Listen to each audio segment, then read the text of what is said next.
Ashama daawwattoota fi dhaggeeffattoota TV obsee gurbaa hunduma keessaniif nagaan waaqayyoo waaqa isa jiraataa isiniif haa baay'atu jechaa jirtu jedheen jira. Har'as deebi'ee dhufeen jira. Chaanaala kiyya kanaaf haaraa warra taatan like, share, subscribe gochuudhaan na jajjabeessaa. Warroonni immoo na jajjabeessaa turtanis galatoomaa isiniin jedha. Waaqayyo isin haa eebbisu. Garuu warroonni guddina chaanaalii kiyya keessaa harka hin qabne harka keessa godhadhaa isiniin jira. Maaliif gottanii jajjabina keessan baay'isee nan barbaada. Yoo isin na jajjabeessitan haamileen koo cimaa deema. Yoo isin na jajjabeessitan hojjechuudhaaf irree haalmee horadha jechuudha. Yoo isin immoo na jajjabeessine hojjechuudhaaf irree haamileen koo hin xiqqaata jechuudha. Kanaaf na jajjabeessaa isiniin jedha. Baay'ee waan ulfaatu miti. Like gochuu, share gochuu fi subscribe gochuudhaan nabra dhaabbadhaa isiniin jechuun barbaada. Hamma firree viidiyoo babbareeda viidiyoo amma kana jechuun namatti tolu yoon gadhiisu baadhee boodatti viidiyoo babbareeda viidiyoo barumsa of keessaa qabu qabadhee akkan dhufu abdii fi amantiin qaba. Yaa hammaaf golli ormaa ulfaatus haalli ulfaatanis haalli qallalaanis ulfaatanis hanqallalus hiluma jira. Garuu boodatti immoo waaqayyo na gargaaree imala koo gara biyya kiyyaa giseen godhetti viidiyoo babbareeda viidiyoo barumsa keessaa qabu wantoota isin barbaadan illee akka gasiniif dhiisu abdii fi amantiin qaba. Waaqayyo immoo na gargaara isiniin jedha. Ammasitti garuu isin na bira dhaabbachuu hin dagatinaa, na jajjabeessaa, na bira dhaabbadhaa isiniin jedha. Na bira dhaabbachuu keessan na barbaachisa. Dhuguma na barbaachisa. Wal biraa dhaabbannu wal jajjabeessuun aadaa keenya haa ta'u isiniin jechuun barbaada. Kan ergen jedhee waarradheen boodatti immoo har'a obseen maal qabattee dhufte jechuun keessan hin oolu. Har'aan qabadhee dhufee piraankii ajaa'ibaa jechuudha. Piraankii sanirraa eenyu irratti hojjettan Buzee TV hin beektu. Buzee TV irratti hojjedha. Nama isin baay'ee jaalattan baay'ee kabajjanidha. Piraankii ajaa'ibaa. Piraankii har'a ishiin gara itti baastee dhiistu wallaaltu irratti hojjechuu kan. Waaqumti si gargaaru naan jedhaa itti bilbileemee waan mashiin naan jettu ilaala jechuudha. Yerootti na jedha waan ishiin jettu ilaalamee irrattan bilbilaa waan mashiin jettu barmaa jaalala gudiidhuma ishii godha jechuudha. Gudii ay gud waan mashiin jettu hin beeku.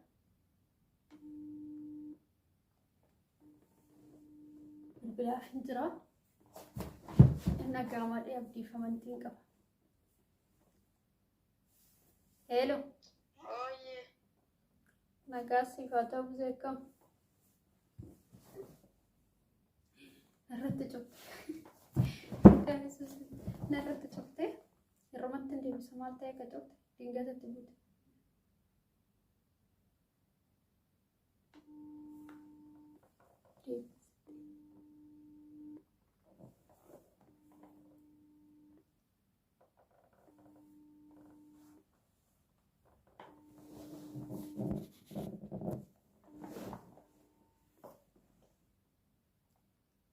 Hello. Hello. Nagaa siif haa ta'u Buzee akkam? Oye, obseco. Maal cuftee bilbila? Jirage. Dura wala. Abbaa saayuun argine beetoo bilbila gurguraa jiru kaasinan na ilfayu. Nagaadha miti akkam?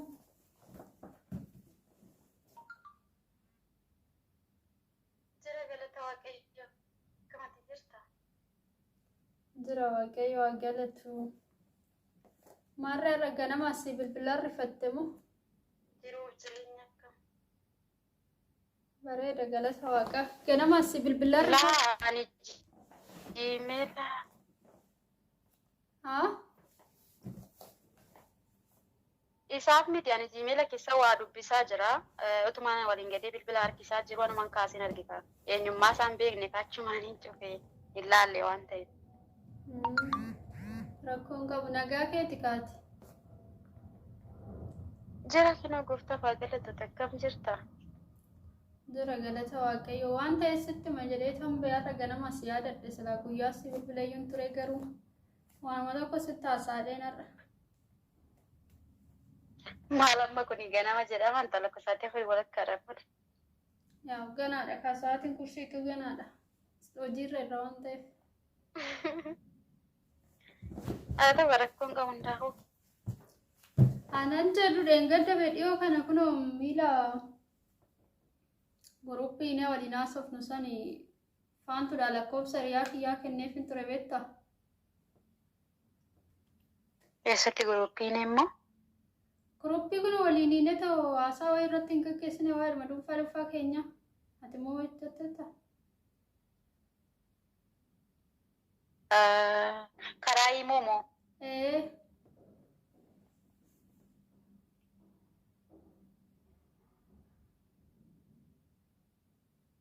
Eeshi. Aduu san keessan lakkoofsa faantu taaseen ture faantudha lakkoofsa riyaa kiyyaan kennuuf seeta? Haalu?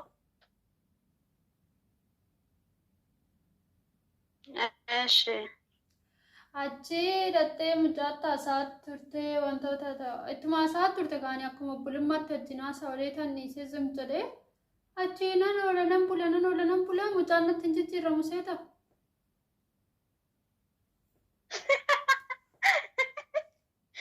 Eeshi. Kaza maal taate maal kofaltire maal taateen jedhaanii waggaan akkana jedhu mucaan bakka amantaan darbee manatti dubbataa badi maal taateen jedhaanii dhuma bakka haasaa isaa wallaa qixxaachuu didee achiin boodarra bakka waanuma tokko irraa gubbaa natti meetoo bakka jechi inni jedhu bichaa hundi naa gale keessaa naa gale kaa jechuun inni jedhu garuu dhugaa namni kun akkamitti nama amanuu danda'a kaanii akkamuma goona. Maal jechuu kee dhala yoo mucaan sitti jijjiirame shukas faantu. Shukas faantu ishii taasifsiisaa jira kaay maal ishii kasa jettee na gaafattaati immoo busee badi maal inni akkamitti taasiftaatu? Kun tilmaama keedha moo mucaa waa'ee faantuu waan sitti taasa'ee qaba moo faantuutu waa'ee hiriyaa kee dhufee sitti taasa'eeree? Ishiinis xiqqoo gubbaadha natti taasiftee innis waan tokko natti mee jira beektaa hunda kanatti muudhaaf namni hin beektamiti reef qabu waggaa namni tokko sitti taasa'u. Ishiyaal. Natti mee jira innis garummoo na ajaabe na dhiisuu dide na ajaabes hin jedhe. Mashiin lakkaanuma akkanaatti sobdeet wangeela lallaba jettee lallabaalteen dhugaa nama akkaanti ishiin irreekne yoon ture. Maal obse taa'imee gadi faantuma ishima faantu gugsaa miti intala kunillee faantudha. Akkasiin jedhamus karaa dalgaa hubattee ishee xiqqoo taa'imee gadi. Wanti mucaa sitti jijjiirameef amma faantuun sababa ta'uu hin dandeessu giiftii koo maalitti kun? Ati qoy ishiidhaan mormaa jirtaa'u maal jechuudha silaan hin gurra kiyyaa mucaan natti mee ishiinis gubbaa natti martuu mormitaa isaa busee akkanuma waanuma dhugaa akkamitti haasoftu taati? Bad waanuma dhugaa jiru natti faanteen immoo faanteen kanan gootu obsee koo jechuun amma kamuu shakkitu ati dhugummaa isaa bira ga'e haasa'e malee amma too mucaarraa dhugummaa isaan bariin faanteerraa dhugummaa isaan bariin amma kana aartee hunkuramuun barbaachisu anillee faantuu kana shakku dhuguma immoo faantuun kana goote jennaan baay'ee nama amanuun baay'ee ulfaata kaabara keessa jirru kanaan wal qabatee ani immoo amma afaan shirraa dhaga'utti faantuu kana hin gooti jedhee sin amanu never. Maal afaan shirraa dhageettare ana beenatti manii kaabazee hunda ol baasanii muudhaan ulfaatamiti nama tokkotti ol baasanii muudha ishiinis gubbaadha natti himte innis gubbaadha natti himte ishiin asasasaba ishii maadhaanatti hiriyaa ishiitti malee ani dhaqiitti wanta akkasii hiriyaa kiyya narratti jaaladhu jedhee immoo narratti haasofsis jedhee immoo maal haalli ishii ani dhugaa nama kabajamtu wayii beekaa nama beektaa wanni inni ofiitti ishiise lakkaa ishiin nama ammanaati. Laa gaaffiin qaba. Ati gaafa lakkoofsa bilbila isaa kennituu fi faantuudhaan akka hiriyaa kee ta'e hubachiisteetta tarii faanteen hin beektu ta'a akka hiriyaa kee ta'e mucaan haasofsiisuu dandeessi akka hiriyaa kee ta'e hin beektu ta'uu danda'a. Itti meen kaa erga hiriyaa kiyyan ta'anii maal gochaan bilbila kenneef atis faallaan attas deemtamu maal jechuudha maaliifin bilbila kenneef ani akkuma hiriyaa kiyya ta'e wal baraa bakka borus wal baruun keessa waan hin oolleedhaan kenneef malee maaliifin kenneef sitti fakkaata. Tarii waan faantuu jaalattuuf ka obboleessa keetii fi barbaadee lakkoofsa isaa faantuudhaaf kennuu dandeessa.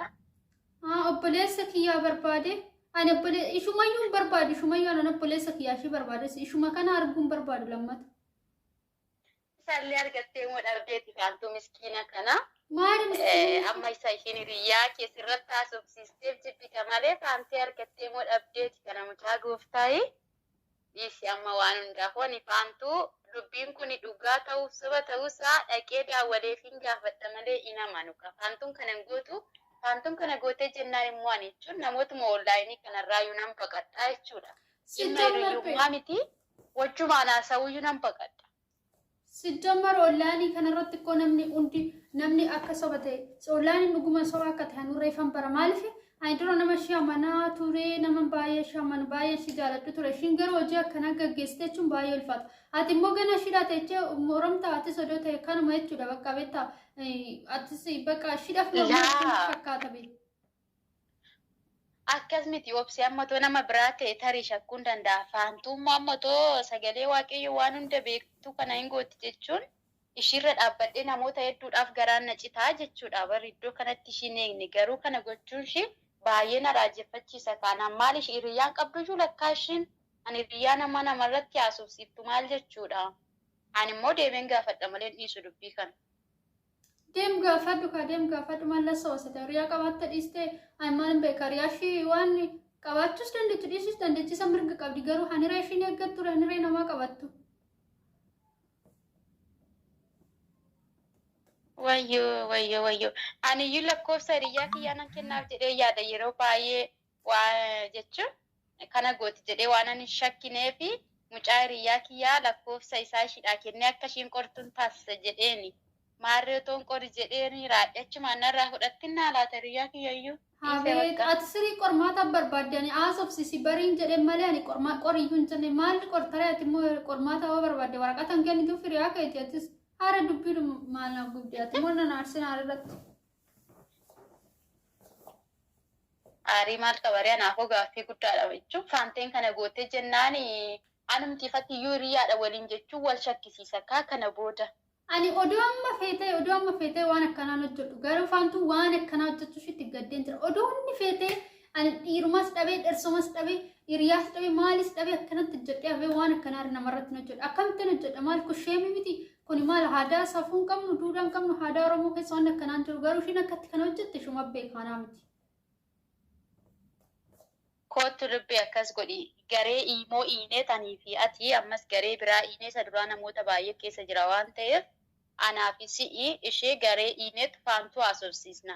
Isteeppii akkamittiin akka haasaa kanarra ga'an isatu haasofsiise moo ishiitu haasofsiise.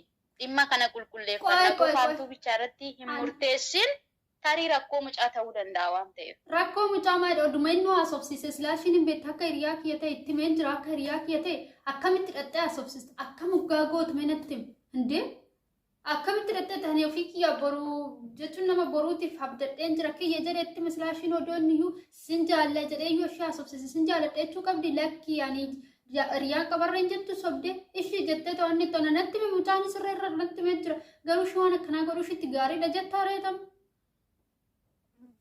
Daawwaltee fi amma faantuudhaan. Ara maal ishii dawwaluu ishiitti bilbila ishii bilookin ofirraa godhaan. Haaraa waan akkas jedhu jiru.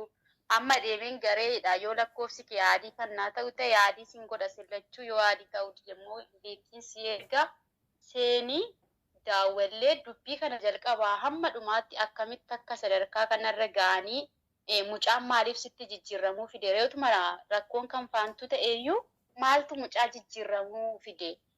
Mucaa jijjiirramuu fide laal ishii mucaa jijjiirramuu fide. Ani qabeenya kanan qaba, ani kanan qaba, ani mana qaba, ani kanan qaba jettee timte ka ani immoo kan hundatti ni muka maaliif inni timani wannan qabus wannan qabnes nan no seetu ishiin immoo kanan qaba, kanan na jaale, kanan qaba, kanasi goda yeroo kana kanas wanni ishiin hin jedhanii hin jiru akkanatti timtetti sirma gurran qabadheen jedhe bakka dubartiin akkanaa yoo dachee kanarra jirtee dheetaa yaadaa ture. Wayne sirraa fudhatte ka meeda fi dhaqqabadhu. Kidaa subsiisna faantu maal jechuudha kun? Bade dubartiin dhiiratti haasa'uun baay'ee ishee miidhayu kanan qaba sanan qaba jettee dhiiratti haasa'uun maal ishiitu safuudhamoo? Odoo safuu beektee gaarii miti safuu wallaaltee faantu safuu wallaalteen immoo faantu waan maal ishee godhuun beeku hundaafuu. Ani garuu dhugaan itti fakkaatu kana faantuun gootee jennaan basma'aa. Hundaafuu ani mee Hundaafan piraanki Ofii kooyuun shakkaa jechuudha. Faantuun kana goote jennaan ofii kooyuun shakka. Faantu dhaafte jecha bormata bagassi arge busee lammatuma bagassi arge dhugumatti bagassi arge lamanyaa mani piraanki sirratti Amma deemi gareenidha. piraanki sirratti jedhan faantunis kana goone garuu ani bagassi arge fida Ilmoo keessa kamiin gareedu amma. Shuu? Ani pirankis godhe garuu ati ammana faantuudha mormite jechuun bagassi arge lakkaati qo'ee bagassi arge garuu ani pirankis godhe. Obsi argaa maki amma kunis piraankiidha. Piraankiin kana caale maaltu tura? Faantu asumaan dhiifama jechaan. Ijoo maali dubbiidhuma maalumaa fi dhugaa saba fakkeessaa saba immoo dhugaa fakkeessaa bultu. Piraankiin akkasitti qabu. Lammatu manaan daawwaliin argaadhuma kee. Hundaafuu dhiifama siin jedha. Piraankiin kiyyas si taate jedhee nama na rifatte miti dura garuu. Kanaas gadi dhiisin hin taane bade akka loduu ta'een ta'uu naan galle waayinaa fa'aa ture. Singalee erga singalee akkamitti faantuudha mormaa turte lamanyaa. Piraankiin si godhe. Jechuun otoo nama biraa ta'e amanuu hin danda'a. Faantuu waan ta'eef immoo amanuu hin dandeenye kan dhugaa. Faantummaan nama biraarraa maali faantu? Faantuun nama waaqayyooti kan tajaajiltuudha akka kanan gootu. Hundiyyuu tajaajilaadha isa dhiisite lamanyaa marraa piraanki taatee ulfaadhuu dhiifama siin jira. Daawwattoota dhaggeeffattoota koo piraankiin guyyaa har'aa kana fakkaataa buzeen amma ta'e sirreeffachuu waattu garuu kuwwetteetuma garuu mormaatuma of oolte faantuudha haa ta'u wal arganna. Kanaaf asumarree faantuu guyyaa viidiyoo kana argitee dhiifama guddaa si gaafadha siin jedha jaalala waaqayyootii fi warroonni viidiyoon kun isinitti tolee laayik sheer sabskiraayib gochuudhaan na jajjabeessaa. Viidiyoon biraatiin amma walitti deebinutti horaa bulaa.